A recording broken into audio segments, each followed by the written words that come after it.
नागपुर के टेकरी रोड हनुमान मंदिर पहुंचे देवेंद्र फडणवीस, बजरंग बली के दर्शन करके आरती की।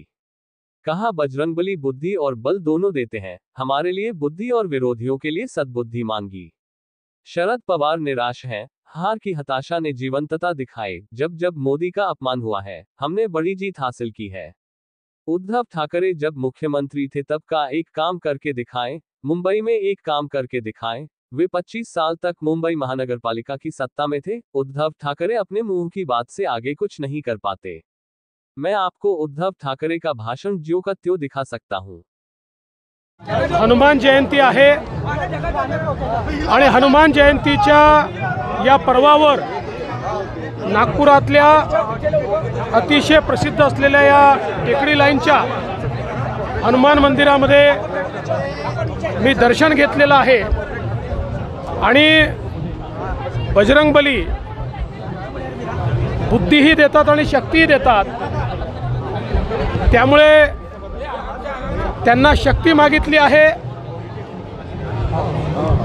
जे काही आपल्या राज्यावर आणि देशावर संकट येतात ते दूर करण्याकरता आणि त्यांना बुद्धी मागितली आहे आमच्याही करता आणि सुबुद्धी मागितली आमच्या विरोधकांकरता।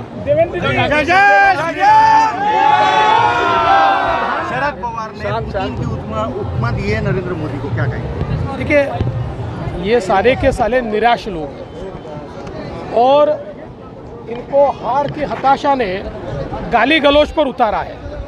और आप सभी जानते हैं, जब जब मोदी जी को गाली बढ़ती है तब तक विजय बड़ी होती है। तो ये जितनी गाली देंगे लोग उतना ज़्यादा मोदी जी को प्यार करेंगे। उद्धव ठाकरेंनी गुजरातला गेलेले आहे। मोदी जी तुम्ही आता गुजरातला जा, तुमच्यावर टीका केली आहे।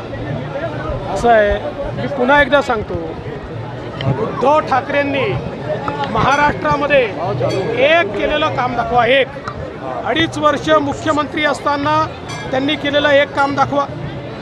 जवळपास 25 वर्ष महानगरपालिका त्यांच्याकडे होती, मुंबईत केलेलं एक काम दाखवा। तोंडाच्या वाफा दवडण्याशिवाय यांना काही येत नाही। यांचे भाषणे ठरलेले आहेत। मी तर उद्धव ठाकरेंचं भाषण हे जसं तुम्हाला म्हणून दाखवू शकतो।